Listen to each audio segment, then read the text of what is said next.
It's 2025 and a new year means brand new opportunities. And for a lot of you out there, I know you've been thinking about one thing over the holidays, and that is starting your own business. But you have so many questions like how do I get started? How do I come up with a brand? How do I even sell stuff to people? And what am I even going to sell? Now take a deep breath. Shopify has got you. Shopify makes it simple to create your brand, open for business, and get your first sale. And you can get your store up and running easily with thousands of customizable templates.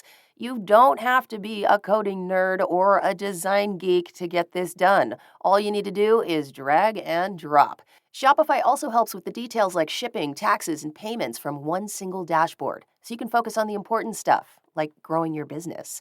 Established in 2025 has a nice ring to it, doesn't it? Sign up for your $1 per month trial period at shopify.com/truecrime, all lowercase. Go to shopify.com/truecrime to start selling with Shopify today. Shopify.com/truecrime.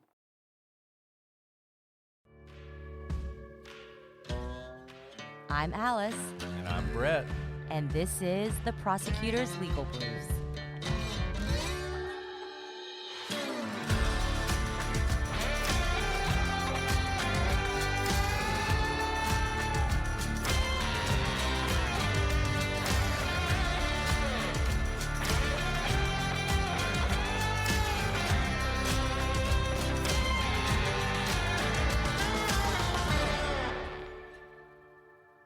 Hello, everybody. This is Brett. Welcome back to Prosecutors Legal Briefs. As most of you know, Alice has had her baby now. Congratulations to Alice.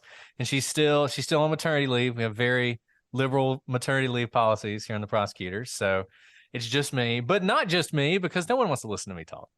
I mean, let's be serious. Everybody wants to hear someone smarter than me. So I have brought someone smarter than me to talk to you today. We have Leah from the Least of These podcast. Say hello, Leah. Hi, everyone. And if you guys are not listening to the Least of These podcasts, you should. It's a great podcast, and it highlights really cases where you have victims that need justice and aren't getting it. And oftentimes there's some, maybe some official corruption or things that aren't being looked at exactly how they should be.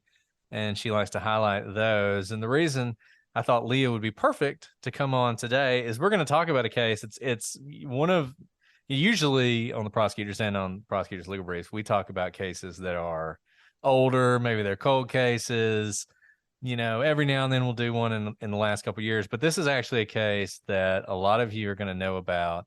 It's one that's going on right now, and it's a case that really jumps out to you immediately when you hear the facts, and Leah's going to tell us the facts of the case. But if you've heard of Tony Mitchell, he was an inmate at the Walker County Jail in Walker County, Alabama, Jasper, Alabama, who died under some very strange circumstances.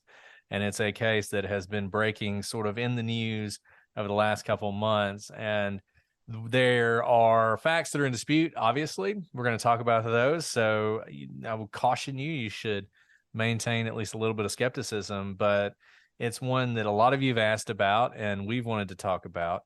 So we're going to dive into that. But before we do that, I want to give Leah an opportunity to tell us a little bit about yourself, tell us about your podcast, tell us whatever you want to say. Okay, so my name is Leah Dee. I am host of Least of These podcast. In addition to the podcast, I work as a victim advocate, oftentimes for people who are struggling with substance abuse disorders. So this case was one that really bothered me, and which is why I don't usually cover them this early on either, but it was requested multiple times. And as someone who has looked a family in the face on so many occasions, who had a loved one who's struggling with addiction issues and said, your loved one is at least safe because they're in jail. So the fact that this happened in jail when he was desperately needed help was the main reason I wanted to cover it. I can't tell you how many times I've said that, and someone should be safe in jail. I mean, it shouldn't be a walk in the park, but they should be safe. And I think it's worth saying that usually they are, that, this case definitely, thankfully, hopefully is an outlier. And you see people online will look at a case like this, and I've seen some of this as it relates to this case, and they will say things like, you should never call the police on your loved ones because this is what happens. And that is just not true. A lot of times some sort of intervention is needed, and sometimes it has to be the police. Sometimes that's the only thing you can do. So, I hope us discussing this case and what is really a horrific thing, number one, doesn't lead people to think they can never engage the police and the authorities in circumstances like this. I mean, this was a rough situation. And I'm sure the people who ended up calling the police, even though they were entirely justified to do so, I can only imagine the guilt they feel. But to the extent you want to take action, I think it's, don't want to get ahead of myself and don't want to preach too much, but we do not have a lot of resources for mental health in this country. We're much better at punishing crime than we are at dealing with folks who have real problems, mental health, drug abuse. I think we're going to see both of those in this case. So that's just something to remember as well. And like I said, I hope that the facts of the case, and we're going to talk about them, and they are rough. I hope this is an outlier, and I hope that to the extent the story is true, which is something else I want to talk about, that, you know, we have justice in whatever ways we can get it. But, you know, Leah and I know this case, and we're talking about it like you guys do too.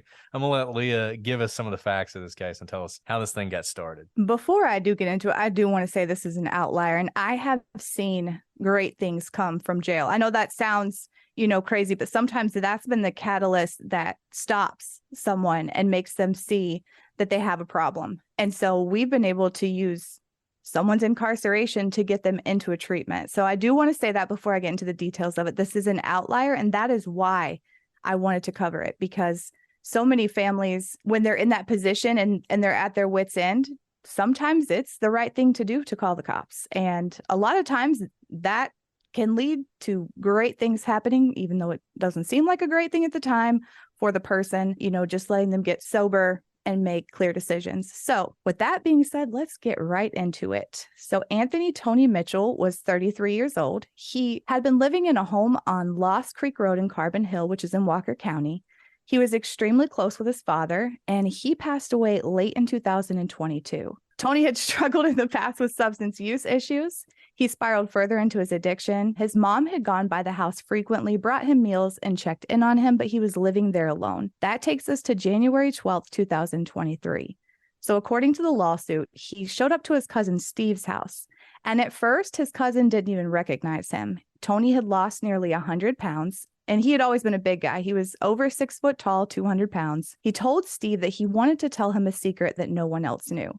And he went on to tell him that he had a baby brother who had been stillborn. And that part was true, but that had happened like before Tony was born. And that his parents had hidden the baby's body in a box and placed the box inside the attic of his house. He continued telling Steve that there were 2 portals in his house, one to heaven and one to hell, and that he needed to tear a wall out, retrieve the baby's body so he could put him in the portal to heaven to be with their father. Steve obviously knew that Tony was delusional, so he agreed to go to the house on Lost Creek Road. He was hoping to calm him down and maybe figure out how to get him some help. So they went to the house, but it was obvious that there was nothing that Steve could do. Tony was suffering a mental health crisis, so he eventually called 911. When he did call, he informed the dispatcher about the mental health concerns and also that he was concerned even for Tony's physical health as well. And so he thought it would be a good idea for them to have an ambulance dispatched. So, you know, I know there's been a lot of, I don't think it's speculation that Tony had a problem with methamphetamine. At least definitely. at some point in his life. We're going to hear more about some of the health effects that had. Do we know at the time was just trying to, they're so often so intertwined, the delusions and the mental health stuff, when you combine it with something like methamphetamine. I mean, I've seen this before in my job. It really can spiral into this. Do we know anything about his immediate history with drugs? We do know that he had used methamphetamines for years. So you're going to find out here too that Tony actually at 33 had dentures because of years of methamphetamine use. It's hard to tell whether it was mental health or whether this was brought on by drugs.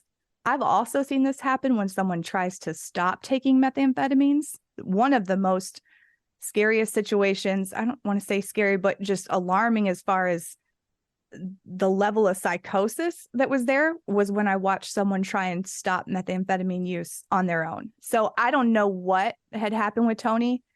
We do know it's a mental health crisis. Was it a combination? I think it's likely that it was a combination of everything. So officers with the Walker County Sheriff's Office did respond. And according to a post from their Facebook page, they, quote, observed Tony Mitchell in the front yard of the residence.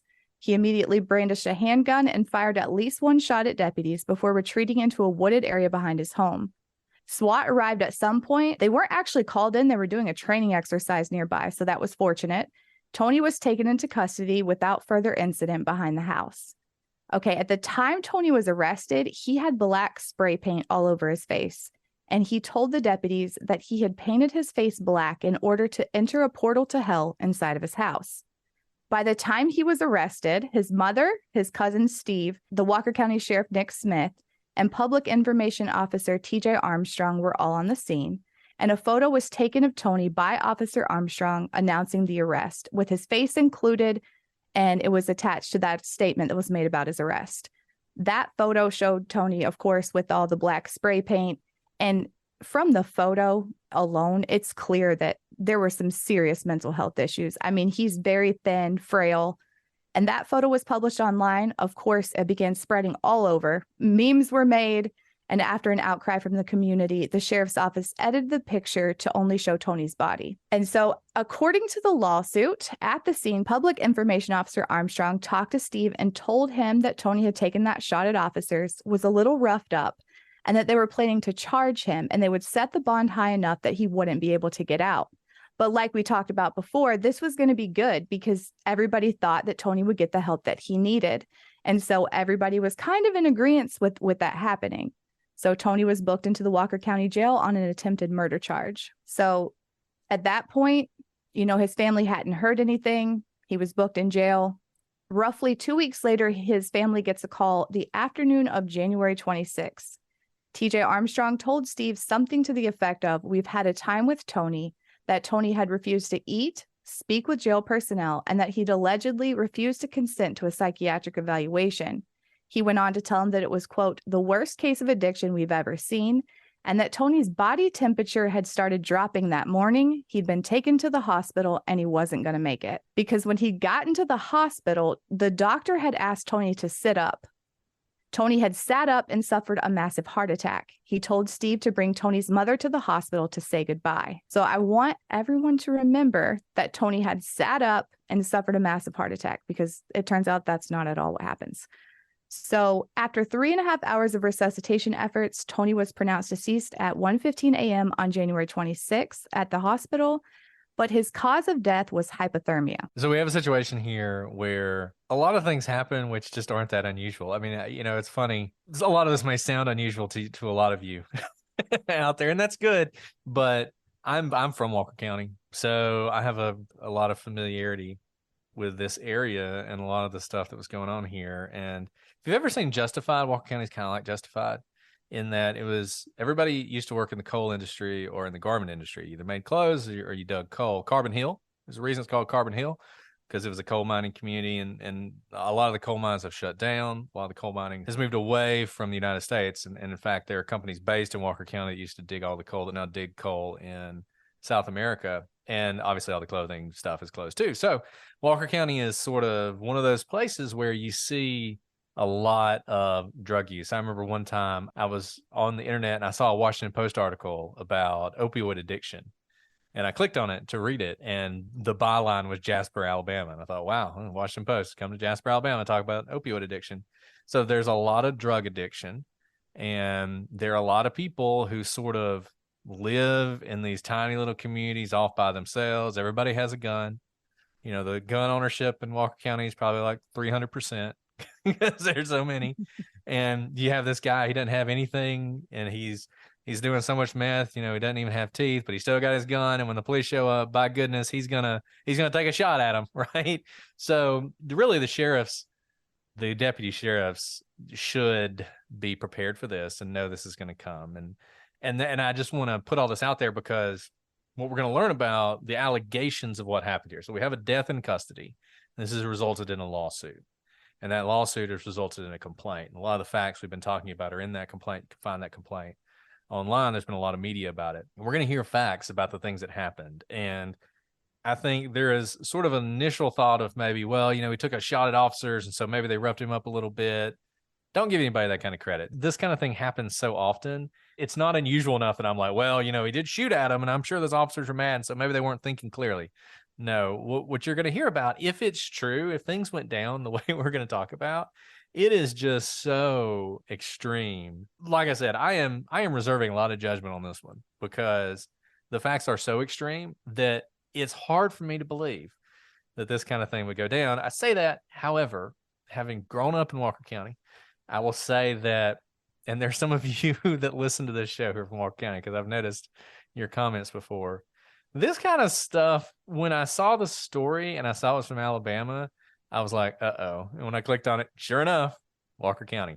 So I don't know. On the one hand, I have my sort of natural suspicion because the facts we're going to talk about are so egregious. But on the other hand, I'm kind of like, yeah, maybe I could see that. But anyway, so we have a situation where he's died. And, it sounds like from the way it's described to his family, this is just sort of an unfortunate end to a very serious addiction, which is obviously very serious.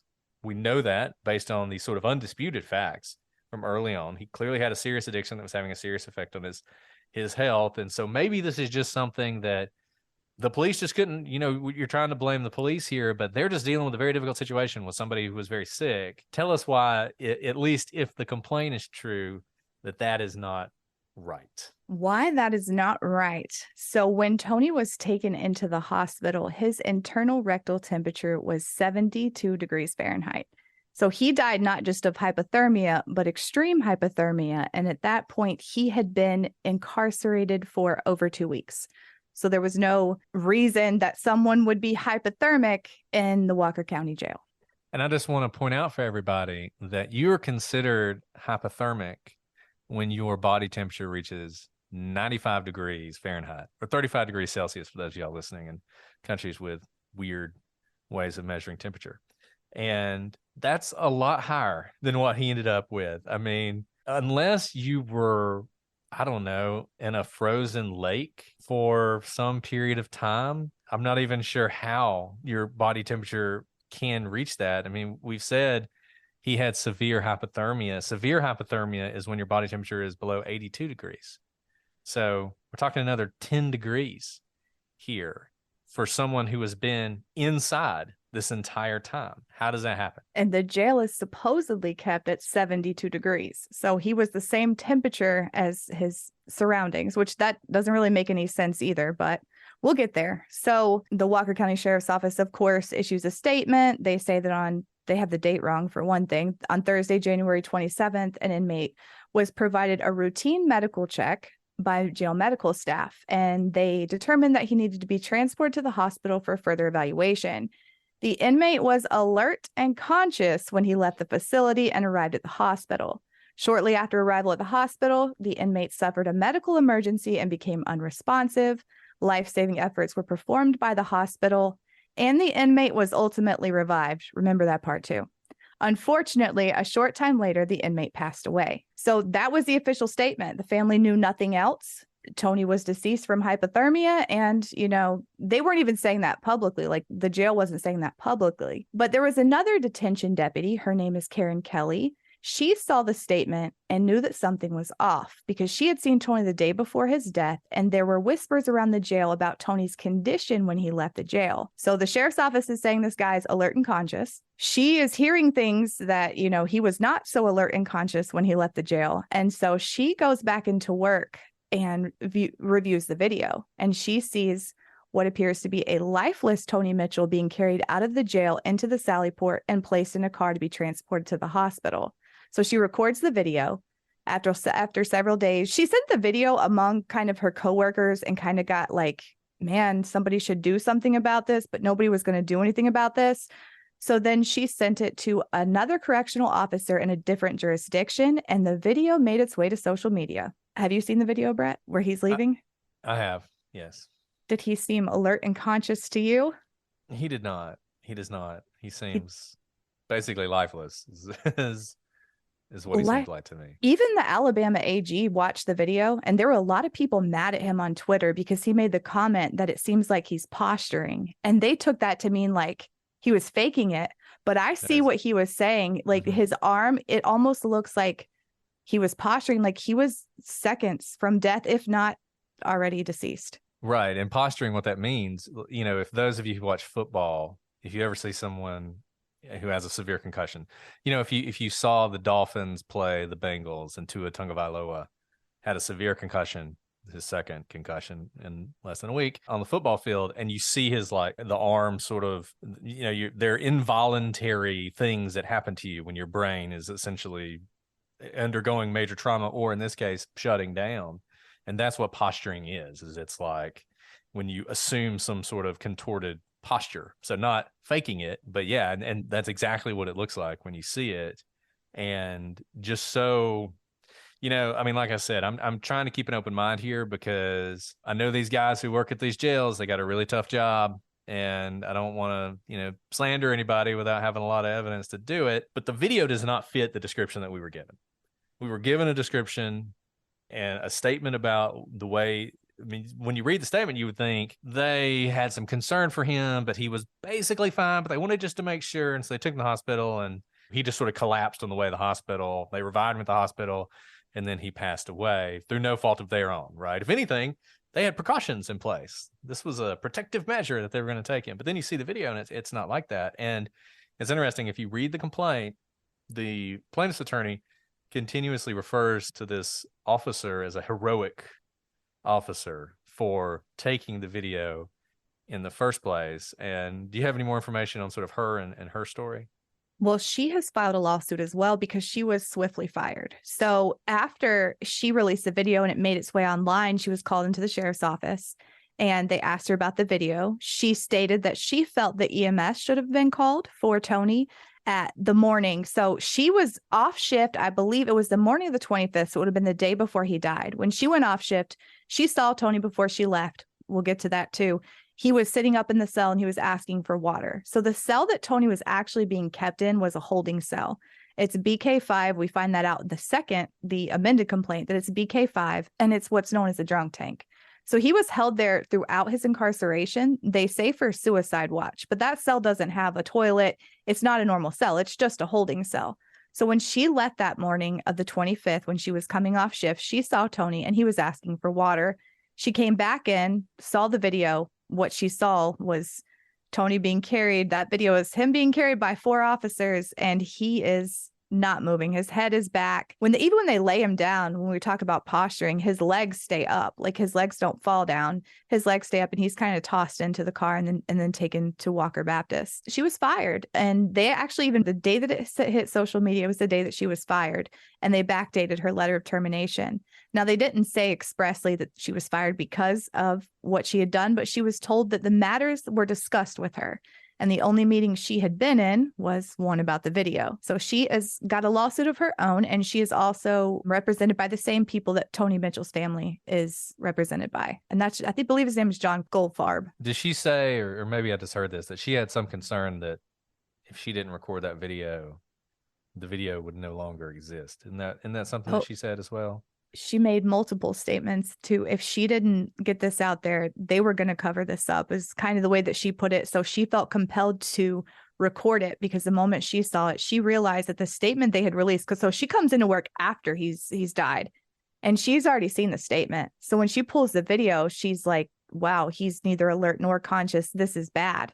And she goes back, which we'll get into what happened the days before, but she goes back some and sees some of the things that were done. So yes, she took the video, she secured it, and then even took the extra step of sending it to someone outside, because she wanted to make sure that the video was not destroyed. And that's going to be employment law is definitely for nerds, but that's going to be a really interesting employment law case. Presumably her claim will be that she's a whistleblower and that she was retaliated against by the sheriff's office and fired for basically reporting wrongdoing. And it's a very complicated area of the law about when you're a whistleblower, how you report it. It's the fact that she released it going to be a problem for her.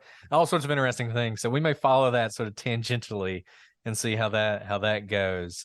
And that'll be sort of a separate thing from this main lawsuit. But she obviously in the complaint, she comes off quite well. She's regarded as sort of someone who was willing to put her job on the line to make sure that the truth got out about what happened. So if I remember correctly, and you can correct me because you got all the facts, but he'd been in there for like 2 weeks. Is that right?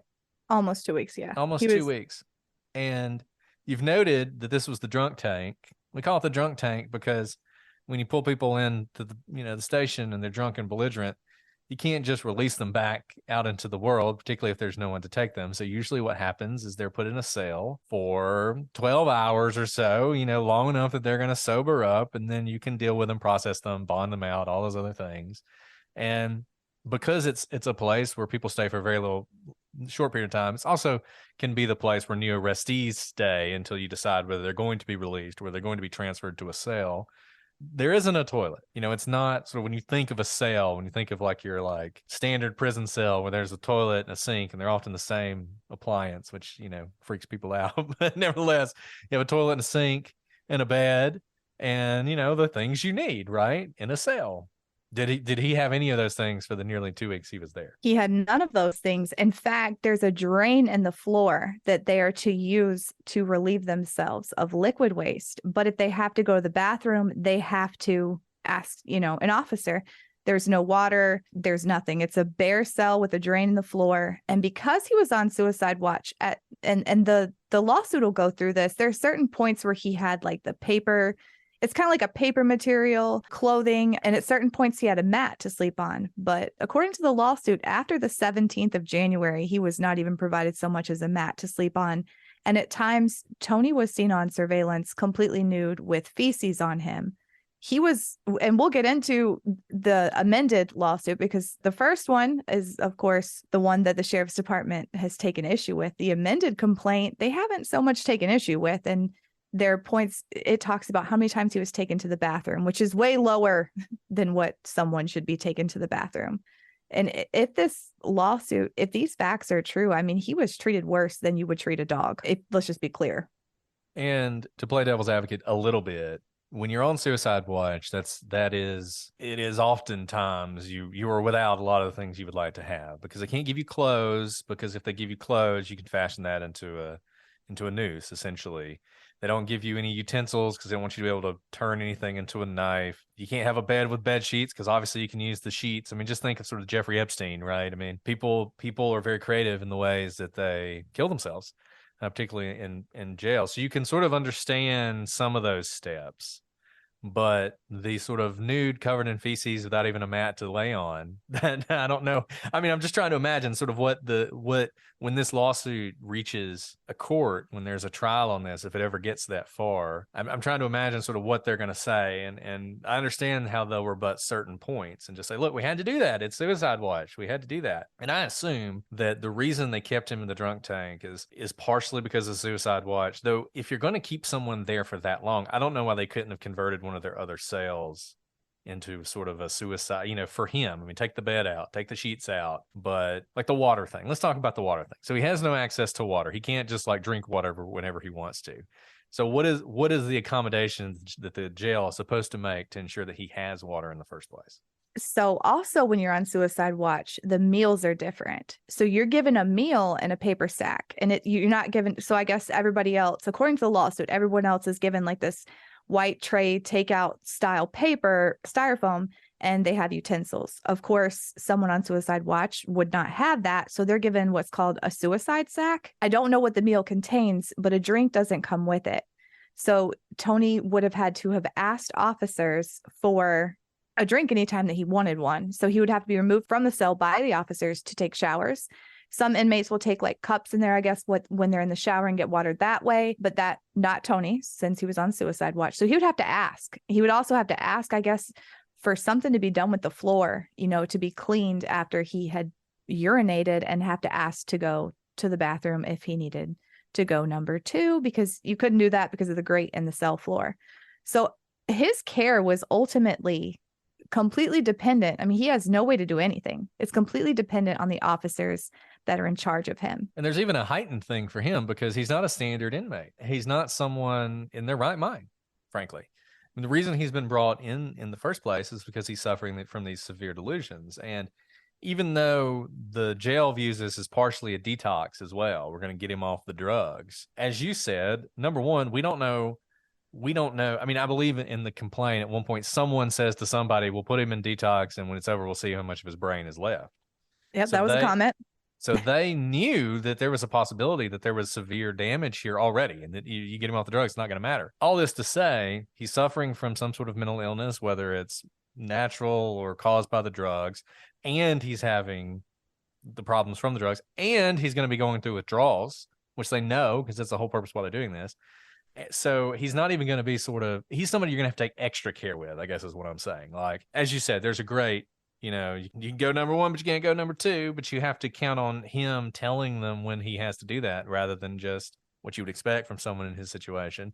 And what ends up happening, my understanding is that at various points, there's just sort of feces all over the place. It's all over him. It's all over the jail cell. He's not going to the bathroom as much as he should. He's getting water. He's asking for it every now and then. But there's at least some evidence in the complaint that a lot of times he's asking for water and he's not getting any. According to the complaint, there's video of him asking for water and people basically just ignore him. Just blow him off. Just blow him off. Even when they're bringing water to other people, according to the complaint. I mean, once again, complaints, this is a plaintiff's attorney filing a complaint. You're under an ethical obligation to put the facts in there to the best of your knowledge, but it's the beginning of a lawsuit before you get all the discovery. Things may be a little fuzzy, but nevertheless, I mean, I don't think the lawyer is lying about what he saw. I don't think he's just making it up. And so you have a situation here where, as you said, you can say he's being treated like a dog, but I always make sure my dog has water. Right.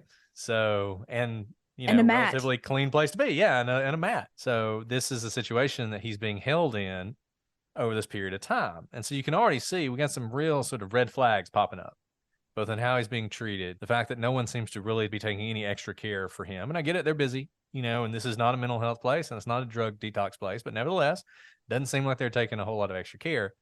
But none of this is pointing to sort of the big question here, because we can debate a lot of things and we can say, well, maybe they're sort of overstating things in the complaint here or there. But one thing that seems to be a rock solid fact, go back to what we talked about at the beginning of this, when he gets to the hospital and they take his temperature, it's 72 degrees, which, as we said, is 10 degrees lower than extreme hypothermia. If I remember correctly from the complaint, his heart is beating 4 times a minute. Every 2 to 4 minutes, he's taking an agonal breath. His heart's not even beating. Oh, that's right. His heart's not even beating. He's breathing. That's right. He's breathing. Right. So how did we get there, at least according to the complaint? And when was he revived? Okay, because that's my other question. So let's get into the note from the doctor. This is a fact. This is from the ER doctor who treated him, just like you said. So we'll go through that real quick. The ER doctor wrote in the notes, I have limited information on this patient other than was provided by the sheriff's deputies that accompanied him to the hospital. I was told by one of the deputies that he has been incarcerated since January 12th. I was also told by the deputies that the patient has not been eating or drinking for several days. He was brought to the emergency room by sheriff deputies in a car for evaluation. One of our nurses noted the sheriff's moving the patient out of the vehicle and putting him in a wheelchair and went outside and offered to move him to a stretcher. Here's the part you're talking about. At that point, he was noted to have agonal respirations, breathing 2 to 4 times a minute. He was rushed into the ER and moved to our stretcher. He was unresponsive and apneic and pulseless and cold to the touch. CPR was stated and the handcuffs were removed. So he goes on to say that his temperature was 72 degrees Fahrenheit, 22 degrees centigrade, and that he was unresponsive, but occasionally made some agonal movements. And then here's where it gets interesting. He says, I am not sure what circumstances the patient was held in incarceration, but it is difficult to understand a rectal temperature of 72 degrees Fahrenheit, 22 degrees centigrade when someone is incarcerated in jail. The cause of his hypothermia is not clear. It is possible he had an underlying medical condition resulting in hypothermia. I do not know if he could have been exposed to a cold environment.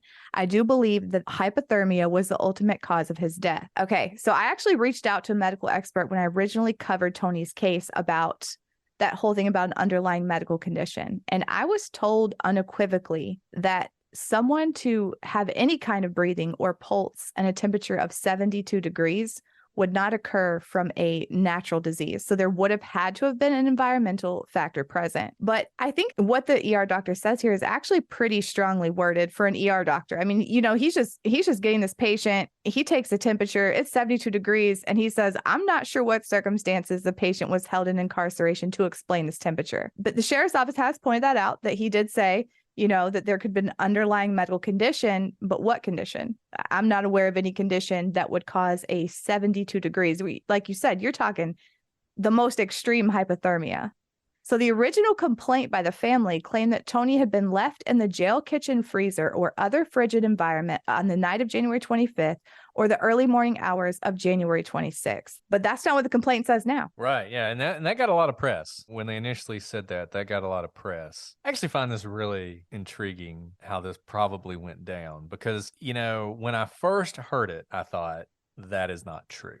I thought that didn't happen. I'm not sure.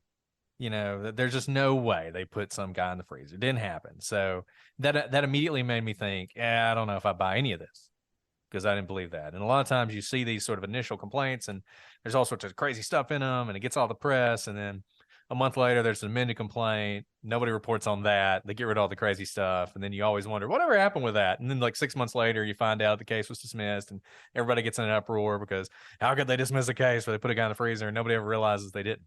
But there's a really, really, really interesting reason they would have gotten that fact wrong. And we see that in the second place. So what was going on there that made them think they would have put him in the jail freezer? Okay, so remember how we were talking about that cell BK5 being nicknamed the drunk tank? There's also another nickname for that cell, which is called the freezer. So if you thought that was bad, if you thought someone being held in a frigid environment or a kitchen freezer, that original complaint was bad, the amended complaint is 500 times worse. That's just my opinion. It goes through. So we also have to remember that this amended complaint, the estate got more surveillance video. So they got more evidence from the sheriff's office between the time they filed their initial complaint, which was in February. The sheriff's office responded, which they denied almost all of the allegations, almost all, and they filed a motion to strike. So they wanted anything taken out mentioning a freezer. And that, the sheriff blamed everything on this. The reason this has gotten national attention is because you guys said he was put in a freezer. And that probably is the reason that it got national attention. That's a crazy claim. But if he thought that complaint was bad, the amended complaint has so much more because they were provided so much more video surveillance, like the fact that Tony wasn't provided water for up to 70 hours before his death. He was tased, his teeth fell out on the 15th, and he was unable to chew food from January 15th on. And the reason that they know this is because Tony's teeth were returned to his family in a sealed property bag receipt with a receipt dated January 15th. So that would have been an entire 11 days before Tony died. They also found more surveillance showing that Tony had been sick and they were aware of it for almost 11 hours prior to him being taken to the hospital. And for 5 hours, they knew that he was struggling to even hold his head up, but he was not taken to the hospital.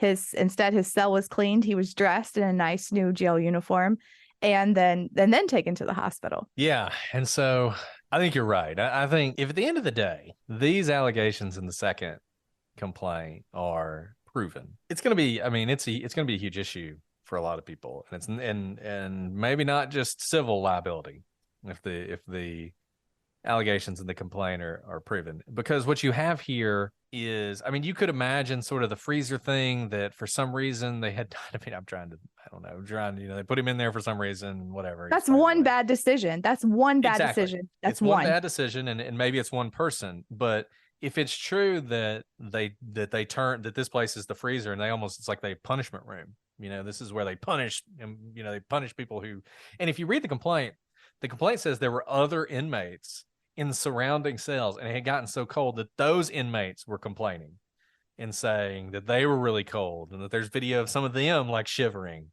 And that was sort of from the ancillary effects of what's going on in Tony's room.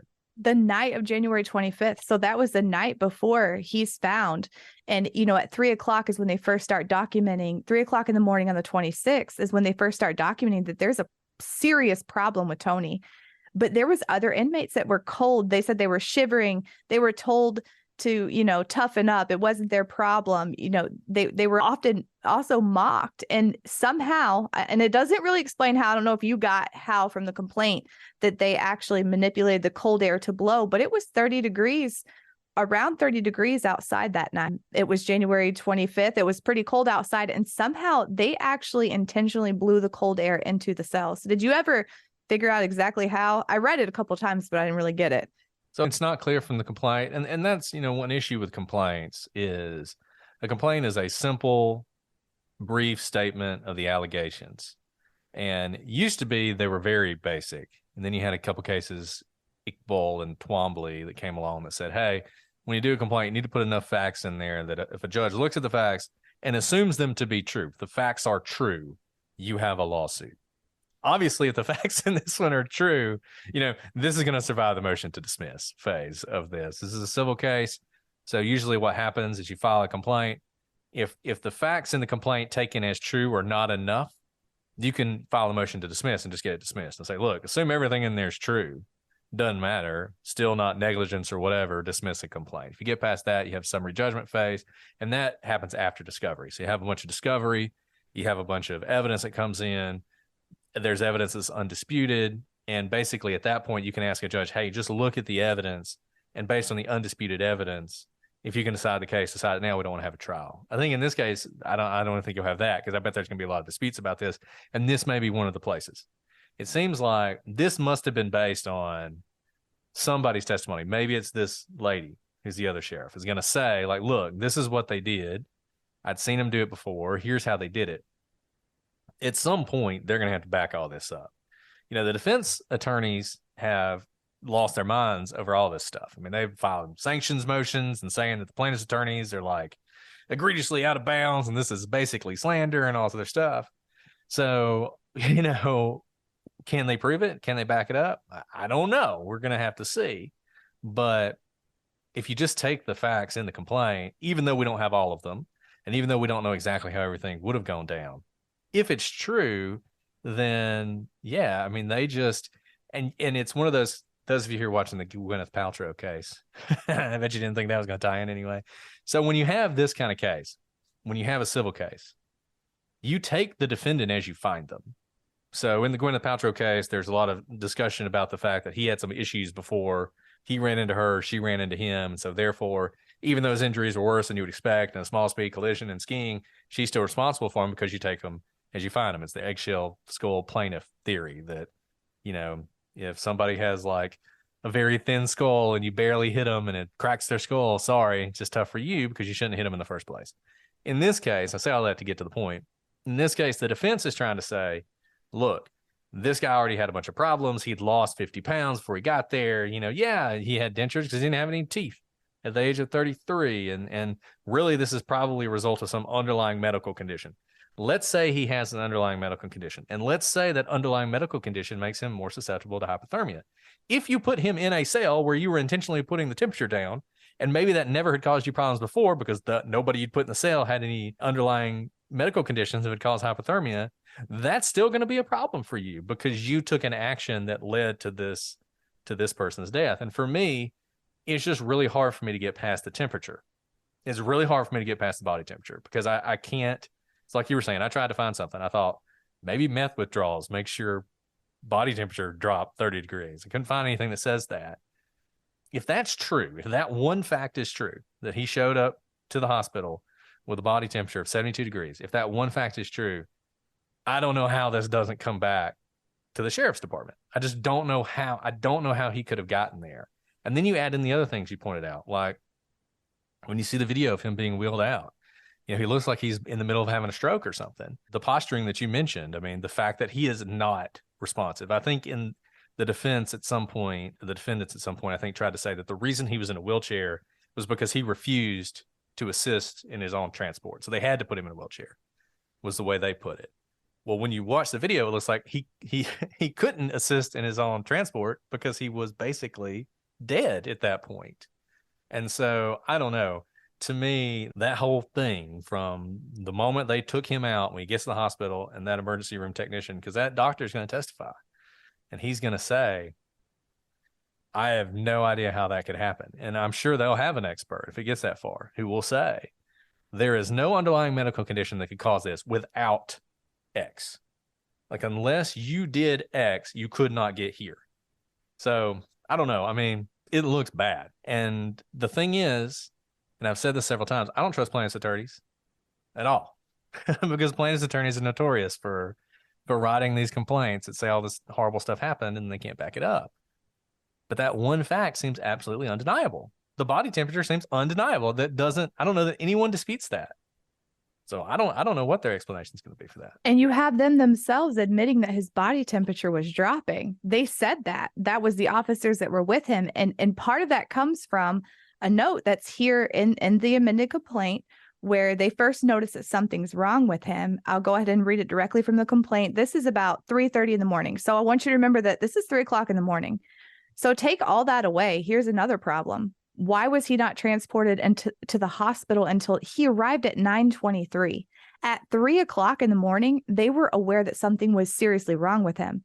Now, they knew the day that they had him that something was wrong. Tony Mitchell, in my opinion, should have never been in jail. I know he took the shot at officers, but his medical needs were far beyond what the jail could provide. And in this country, especially when someone's a pretrial detainee, now he's still innocent until proven guilty. You can say he took a shot at officers, but he was not adjudicated guilty of that yet. You have the right to medical care. If you're on death row and they're going to kill you the next day, but you start dropping out because you're hypothermic for whatever reason, they have an obligation to save you until your execution date. You're talking about somebody who's a pretrial detainee. He had not even been convicted yet. But they noticed at 3:30, because here's Officer Key is the one who noticed. It says, Officer Key noticed the inmate looked pale. Officer Key and Officer Smith took inmate's blood pressure, checked heart rate and oxygen level. After oxygen level and heart rate read low, Officer Key notified Captain Tidwell and medical staff. Medical staff arrived at approximately 4:17 a.m. Medical advised the inmate would need to go to the hospital when oncoming shift arrived. And the oncoming shift was advised. Okay, but that still takes you to 6. So let's say that was there, even though they're saying, and there's other notes in here where they say he looked pale and he felt cold to the touch. He's already feeling cold to the touch at 3:30, then at 4. So then they say, oh, it's okay for us to wait until 6 to take him to the hospital. Why wasn't he taken until 9? Because when they start to put him in that wheelchair, like you're talking about, he slides out. He cannot hold himself up. It's clear at that point that EMS should have been called. I think EMS should have been called at the very least at 3:30. But by 8:00, when they're trying to put him in this wheelchair and he's sliding out, they tried to give him a few sips of an Ensure. That's in the record too. He was unable to hold that down. But instead of doing anything else, they're like, you know what? Just wait till the next shift comes on. Next shift gets there. They start getting preparations. They clean his cell. I think that speaks volumes as well. While he's lying there on the floor. Now, there is video of this. There's a video of a lot of this stuff that the estate has, and they have released some of it. I have seen the video where it looks like his cell is being swept out by an officer who the next month was named Officer of the Month, but that's a whole different story. He sweeps the cell out while Tony's lying there. He dresses him. They put him in the wheelchair. He slides out. Then they're informed that another, what do you call somebody who's just coming in? So they're getting another booking. And it was a female and she was upset. So they say, they have an agitated girl coming in. So they don't take him. When you see him in that wheelchair and you think, oh, he's going to be taken. Oh, no, he's wheeled back into the cell for at least another 30 to 45 minutes while they take care of this female. And then they still stand outside after she's gone out of frame. They're still standing outside. They're talking. They're laughing. Who knows what they're joking about. And at some point they decide to go get Tony.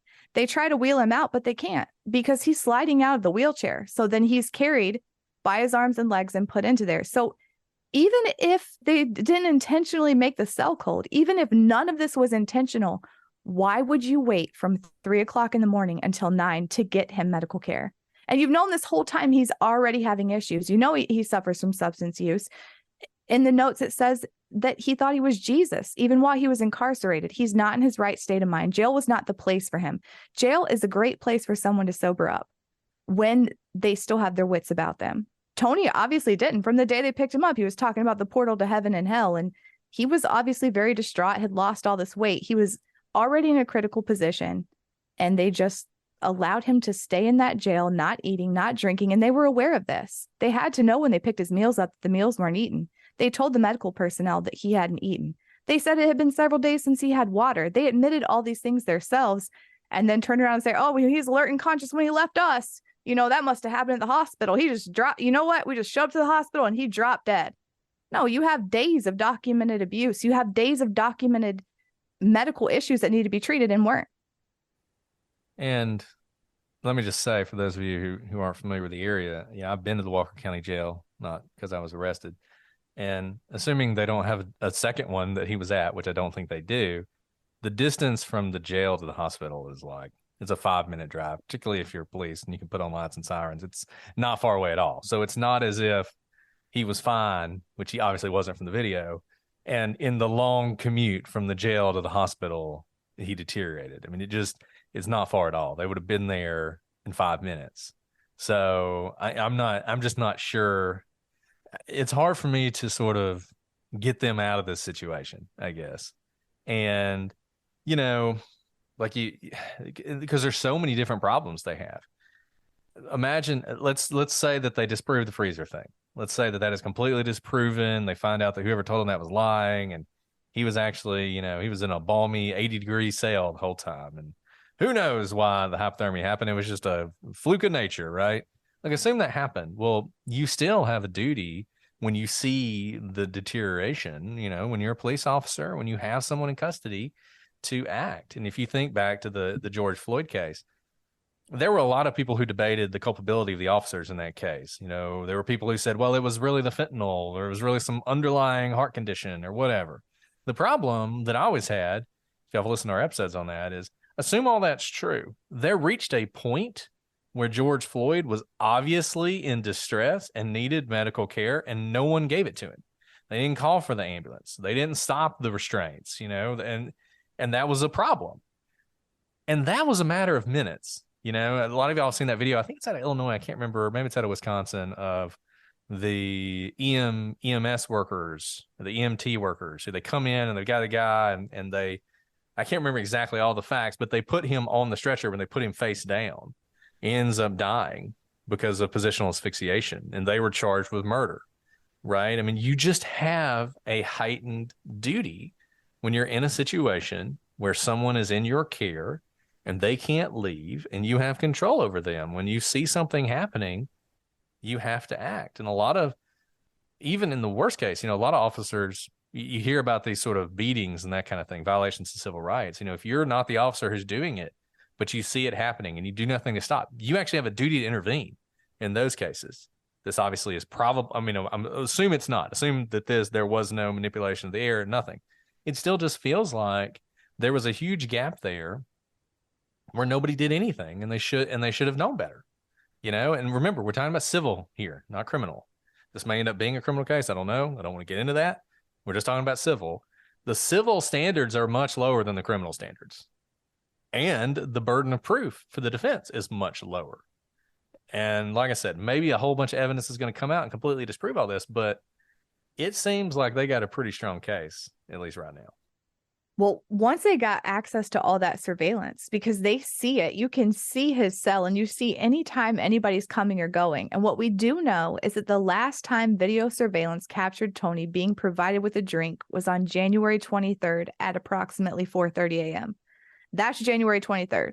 He died on the 26th. I would think it would be a crime to not provide someone with water in the jail. I did reach out to a correctional officer who had years and years of experience. And, he told me that it differs with every department. But in his department, if someone doesn't eat their meals, they miss 9 meals. So that's 3 calendar days. That's breakfast, lunch, dinner, breakfast, lunch, dinner. If they miss 9 meals consecutively, he has to call a doctor, because that in itself is a medical emergency. And he said, I've never even seen it happen with water, because that would never happen. They would always be provided water. And if someone quit drinking, if it had been a few hours, a day had gone by and I had noticed that they hadn't drank, I would call medical and something would have to be done, because at the end of the day, these people are in jail. Okay, that's a fact, but they're still members of the community and they still deserve to be protected and not tortured in jail. Like, that's not a thing. I just don't understand. I don't understand any of this, because I don't understand how you can not give someone a drink for 3 days and think that that's okay. Yeah, and that's the thing that's so compelling about the complaint, is it's a cascade of things, right? So if it were just the freezer allegation, well, if you disprove that, you're fine, right? But it's not just that. The water thing is another problem. This goes to the underlying medical condition. Say you prove you had an underlying medical condition, but you didn't give him water for 3 days. Maybe that's why he had such an adverse reaction. Oh, he wouldn't eat? Well, we didn't give him his teeth, so he couldn't eat, but he wasn't eating. Like, I mean, everywhere you turn, there's another bad fact. I would hate to have to argue this one. And I'm just imagining the interrogatories you could ask. So when you're doing, we talk about criminal cases all the time. We hardly ever talk about civil cases, but you're doing a civil case, you get discovery. And part of discovery is you get to propound questions to the other side or depose people even. The sheriff will probably be deposed at some point. And you ask him questions like, what is your policy for how often you give somebody water? I'm going to go out on a limb and say it's not at least once every 3 days. I'm going to go out on a limb and say they have an official policy where this person is supposed to get water however much time. And if they don't have an official policy, it's at least a reasonableness test, right? Like, what is reasonable?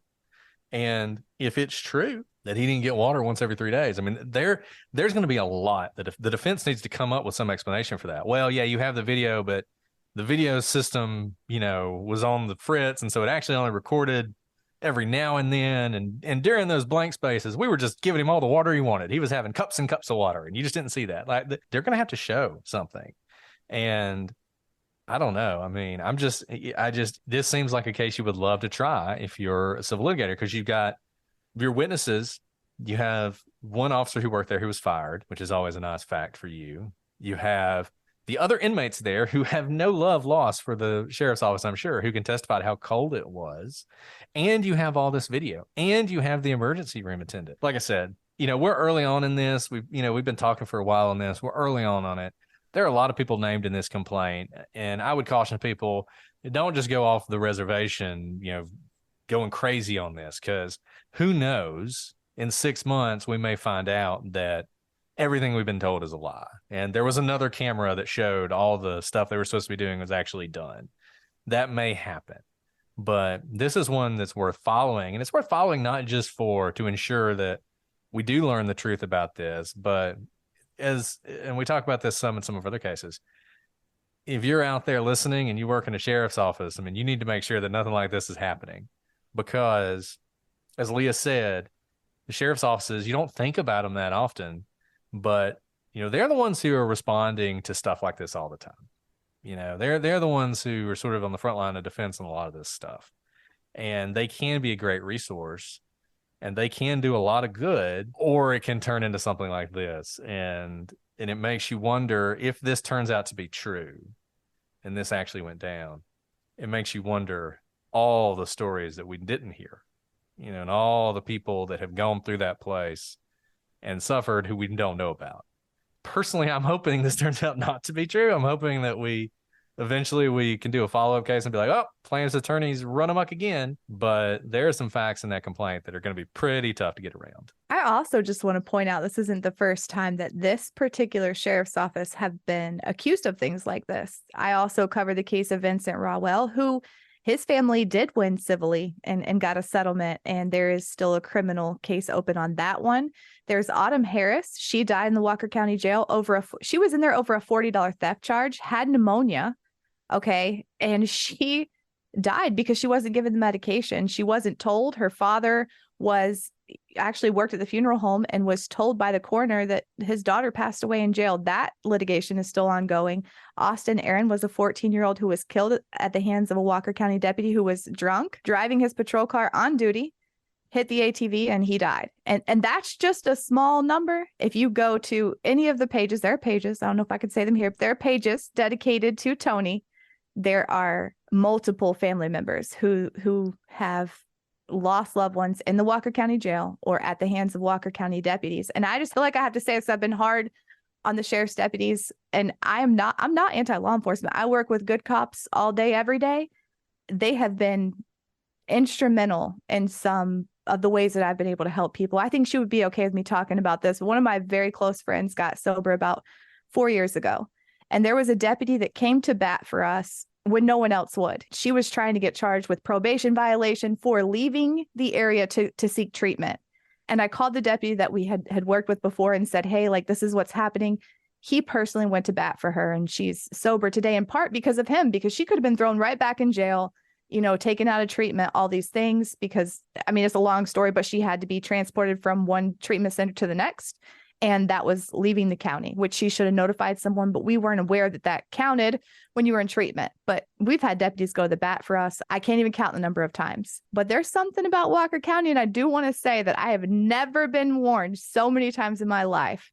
Maybe you should reconsider, not doing this case by people in Walker County. And I had planned to go to the vigil. There have been multiple for Tony, and was told that I kind of need to stay home and not show up down there in Walker County after the episode aired. So I do want to point that out. I think I was one of those people who told you that. I think you were. There were several. Yeah. I'm sure everybody has their stories from the places they grew up, but it's a different environment there. And I love it. Go Vikings. You're a big fan.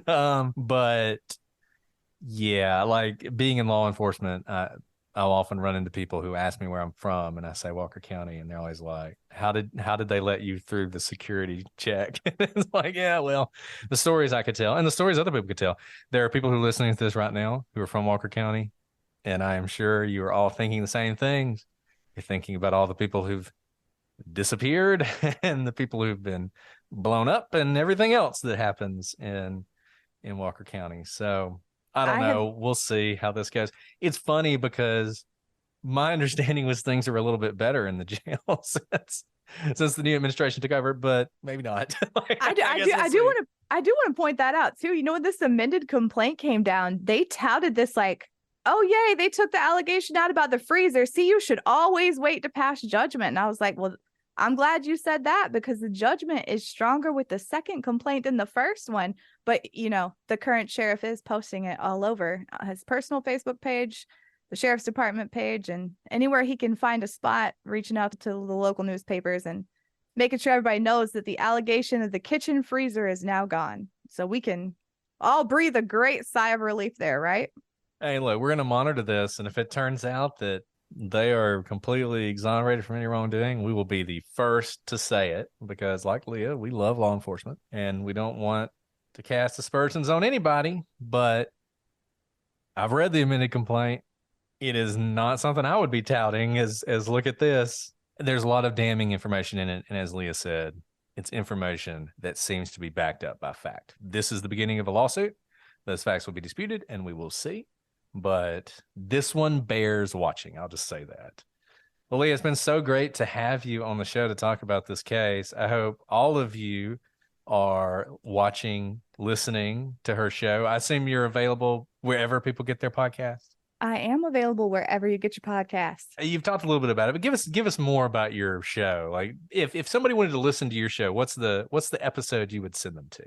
The episode I would say, oh, the what? Yeah, no, what's just kidding. The one that you like hand out and you're like, this is the one? Man, I don't know. I've never been asked that before, Brett. I think the episode with Mary Collins has been on my mind. She was murdered in Charlotte, North Carolina. She had special needs, and this coming week is her vigil week. And I worked very closely with Mary Collins' family. Her case is horrific. I actually reached out to you on that one when one of the defendants was granted bond, and Mary was murdered brutally. She was special needs, and she was lured into an apartment with people that she considered her friends, and she was murdered for no reason. And her grandmother fought harder than anybody I've ever seen fight to try and save her, but unfortunately it didn't work out that way. And her vigil is coming up next week, so she's been heavy on my mind, and that is one that I worked very closely with the family on. Also the episodes with Taylor Gruelle. I'm really close to her dad as well. But that was like episode 4. So I don't know if y'all should go back that far. And if you do, be very kind, because things have gotten better. Well, you should all check it out. At least these podcasts. And I think you can tell Leah pours her heart and soul into these cases. And they are cases that really, number one, I think don't always get the attention they should and are, I mean, all victims, nobody deserves to be murdered, right? But when you see people who are the case you just mentioned, that is one that really tears at you and you want to see justice. And so I'm glad that you are highlighting those. Well, we want to know what you guys think about this. And if you listen to Leah's show, we're happy to hear feedback as long as it's good. Shoot us an email, prosecutorspod@gmail.com. I'll be sure to pass on all your kind comments. Those of you on the gallery should check it out as well and see what you think.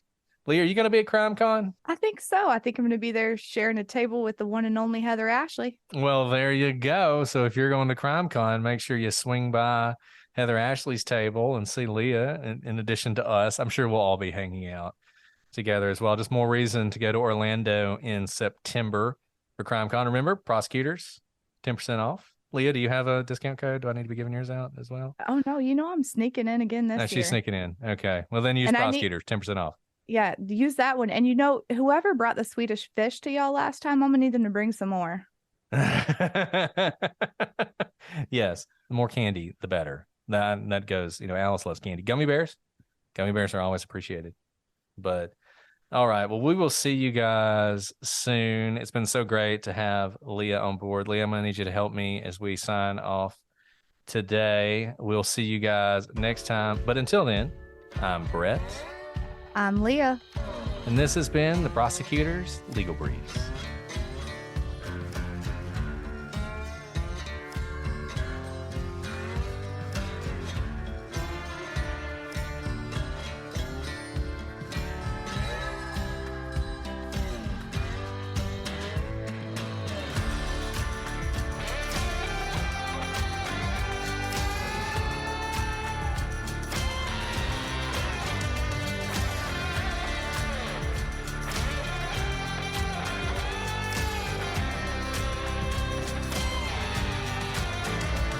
So now the plaque that you guys worked on, well, my husband got me, instead of saying a guest of a guest, now I'm just a guest. And then maybe next year I'll just be at CrimeCon. There you go.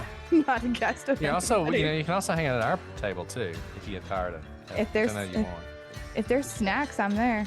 Yeah. Well, people like to bring us food. I know. That's the first time. The first time I met you guys, Alice was trying to feed me Swedish fish. I was like, oh, I like this table. This is great. How is she, though, before you hang up? She good? Baby good? Oh, she's doing great. Baby's doing great.